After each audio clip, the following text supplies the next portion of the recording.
Sobrang saya ko mga katupa. Sabi ko, Panginoon, sa inyo po ito. Dito sa akin, sabi ko sa Lord. Itong cellphone na to, it is for your glory.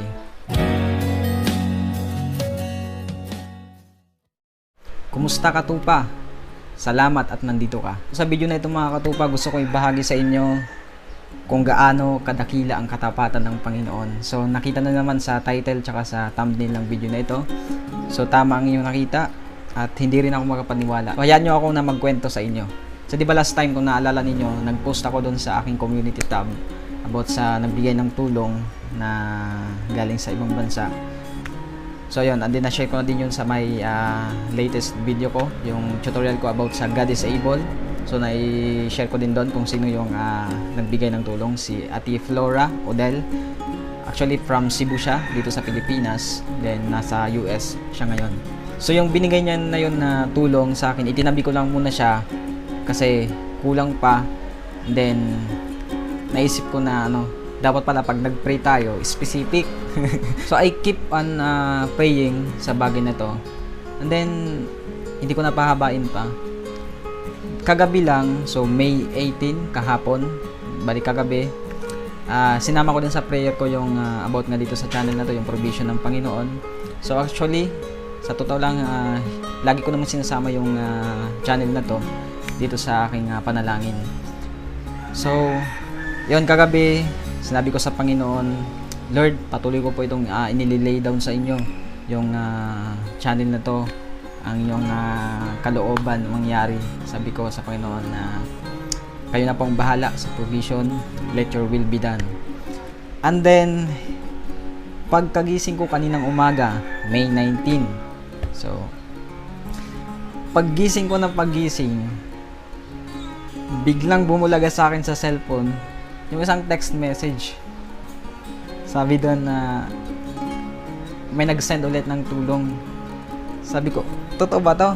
Then yung sinend na tulong na yon, yun na yung para makumpleto yung pambili ko ng cellphone. So praise God, hindi ako makapaniwala talaga na nung tinignan ko, yung alam niyo ba kung sino ang nag-send, sino nagbigay ng tulong na yon? Si Ate Flora pa din. Yan, hindi ako makapaniwala na magbibigay ulit siya ng tulong. Actually, hindi ko talaga inakala. I have no idea. Kasi nga parang sinurprise lang din niya yung cellphone ko na paggising ko talaga sa umaga, kaninang umaga. Bigla kong nakita yung message na yun. And sabi ko, paano, totoo ba to? Ano ba? Yun na yung para makompleto yung pambili ko ng cellphone. So, yan. Inano ko siya, chinat ko siya sa my Skype kasi wala siyang Messenger, wala siyang FB. Kasi sabi niya, naagaw yung attention niya sa may time niya sa Lord. So, na-bless din ako sa sa sinabi niya yun. Tinanggal na niya yung FB account niya kasi gusto niya mag-focus sa Panginoon. So, alam ko nanood si Ate Flora ngayon. Ate Flora, di ko alam paano kayo pasasalamatan. So, but maraming salamat po. At di ko talaga akalain na ganun kayo kikilusin ng Panginoon. So, ang tangi ko na lang may sasabi po sa inyo ay pagpalain pa po kayo ng Panginoon. So, more blessings po sa inyo at sa inyong pamilya. And I know the Lord will help you po sa inyong sitwasyon ngayon, sa naranasan nyo po sa pamilya ninyo. Ayan, maraming salamat po. Di ko talaga alam paano ibabalik yung ganitong uri ng tulong. But I pray to God na i-bless din kayo ng Panginoon. At lalo na din sa tumulong ng yun, lalo na sa gitara ko na ngayon, di ba yung bagong gitara ang ginagamit ngayon, yun ay tulong din galing sa iba. So maraming salamat din sa iyo, bro. So bro, alam ko nanonood siya lagi sa akin kasi nakasubaybay yan sa aking channel, nanonood din ng mga tutorial ko. So maraming salamat din, bro. Isa ka ding blessing, bro, sa buhay ko at sa channel na ito. And sa buhay po ninyo, kay Ate Flora, tsaka yung tumulong sa akin sa nung nag-provide ng pambili ng gitara din. So, I speak blessings po sa inyo. I speak the abundant blessing ng Panginoon sa buhay po ninyo. So, God knows your heart po sa pagtulong.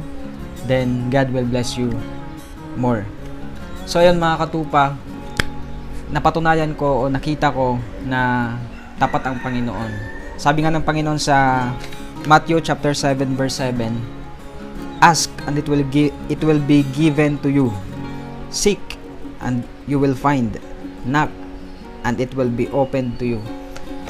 So na-remind ako sa verse na yan, sinabi ng Panginoon na if we have kailangan sa buhay natin, we should never stop asking God.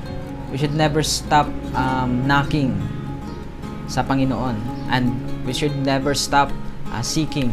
Dahil kung ano yung nasa puso natin, alam ng Panginoon yon. Alam ng Panginoon yung motibo ng puso natin, alam niya yung pangangailangan natin.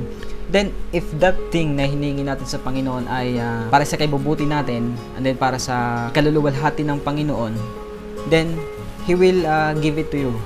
So, realize ko na if we keep on praying sa bagay na hiningi natin sa Panginoon, which is kailangan din in line sa will ng Panginoon, ibibigay yun ng Panginoon. As long as para yun sa kaluwalhatian ng Panginoon. Sabi ko nga sa Panginoon, Lord, ingatan po ninyo ang puso ko dahil sa mga ganitong pagkakataon, mga katupa, hindi natin maiwasan minsan na nandyan yung pride. So, I keep on asking God the humility dahil sa oras na tayo magmataas, tayo ay babagsak. So, maraming salamat talaga. So, ito na ipapakita ko sa inyo yung cellphone. Grabe. Kaninang umaga nag-pray din ako, sabi ko, Lord, salamat. And then, bago ako umalis dito sa dorm, then kukunin ko yung sa may bayan, sa palengke yung padala. Nag-pray na ako sa Panginoon na samahan ako ng Panginoon. Then, so, ito yung mahalaga katupa. Pag may mga gagawin tayong mga kahit anong bagay, wag natin kalilimutan na mag-pray dahil kailangan natin lagi yung guidance ng Panginoon. So, nag-pray ako. Sabi ko, samahan niyo po ako, Panginoon, sa pagkuha nitong padala. And then, sana pagpunta ka dun sa may store ng bilihan ng cellphone, makita ko yung gusto kong bilhin ng cellphone, yung pinanood ko sa YouTube, yung review. Then, okay na yung halaga, then pinakamababang halaga na, tapos matagal malowbat. So, ayun, kailangan ko talaga yung matagal malowbat. Then, nung pumunta na ako dun sa may Palawan, so sa Palawan ko siya kinuha. Nagitay ako ng matagal-tagal. And then, nagkaroon ng problema, sabi sa akin. Kailangan daw ipaulit yung sa may sender yung pangalan ko kasi may problema daw sa may middle name ko tsaka sa apelyido. Then yun yung response nila. Hindi ko nakuha yung padala. And then parang sabi ko, hala, ano yan, nagkaroon ng problema. Bali na malingki na muna ako, bumili ako ng mga pagkain. So hindi natin pahabain pa. Then pagkatapos pumunta ako tinry ko sa Cebuana. So marami namang kahit sa anong klase ng remittance, ayan. Pumunta ako doon sa may Cebuana. And then pagkatapos ko mag-fill up, ayan.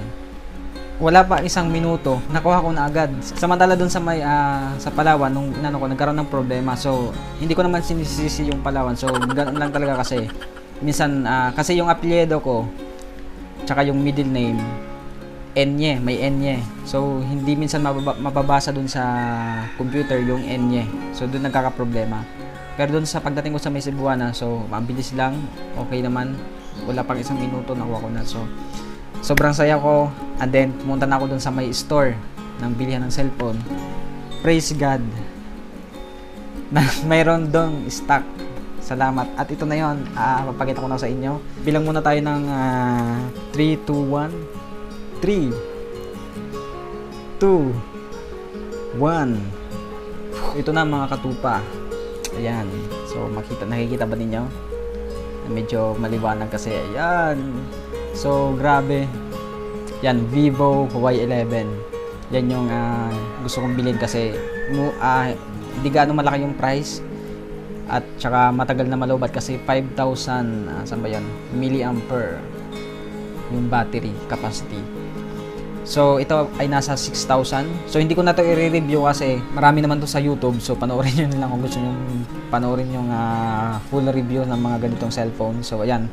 So, bubuksan na lang natin siya. So, talagang katupa nung sobrang saya ko, sabi ko. Panginoon, salamat. Ito pala, kulay blue yung pinili ko na lang kasi wala silang black. At saka, ito na lang yung available na color. So, meron ditong hindi ko na daw i-review, tapos pinapakita pa So, mayroon siyang case. free case. Meron din siyang mga manual. Yan, information card. So ito na yung pinakamalagang parte mga katupa, yung cellphone talaga. So bago natin yan ipakita. So, meron siyang charger. Yan. Hindi pa siya USB Type-C. So yan yung charger niya.